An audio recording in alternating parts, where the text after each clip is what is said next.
বন্ধুরা, ভারতে নাগ ও নাগিনকে দেবতা হিসাবে পূজা করা হয়। এই জন্য ভারতের অনেক জায়গায় খুব সহজে নাগ দেবতা এবং নাগ দেবীর মন্দির দেখতে পাওয়া যায়। ভারতের বেশিরভাগ সিনেমা নাগ এবং নাগিন সম্পর্কিত কাহিনীর উপর নির্ভর করে তৈরি হয়ে থাকে। তবে বন্ধুরা, ভারতের নাগ দেবতা এবং নাগ দেবীর এক মন্দির আছে যা সিনেমার কাহিনীকে পিছনে ফেলে দেবে। এই চমৎকার মন্দির সম্পর্কে বলার আগে একবার ভক্তির সাথে জয় নাগ দেবতা অবশ্যই কমেন্ট বক্সে লিখে জানাবেন। আপনার সমস্ত মনস্কামনা পূর্ণ হোক।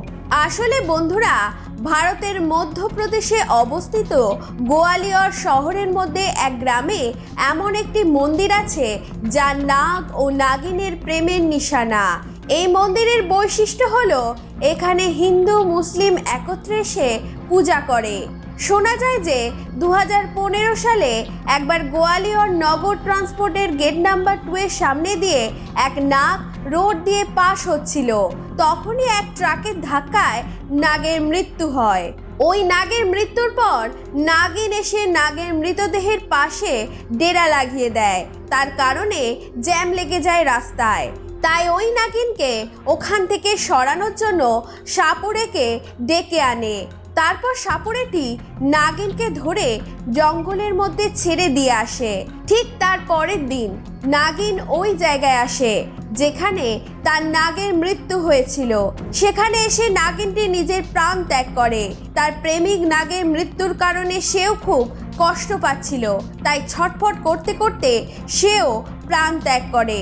গ্রামের অধিবাসীবৃন্দরা একজোট হয়ে নাগ ও নাগিন জোড়ার মৃতদেহকে বিধি বিধানের সাথে অন্তিম সংস্কার করে। তারপর অস্থিকে গঙ্গা নদীতে প্রবাহিত করে দেয়। এই দুজনের প্রেম ভালোবাসা দেখে স্থানীয়রা ওখানে নাগ দেবতার মন্দির স্থাপন করে নাগ ও নাগিনের উদ্দেশ্যে।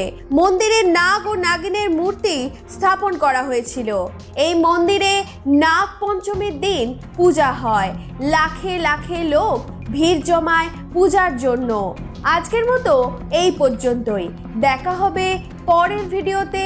ধন্যবাদ।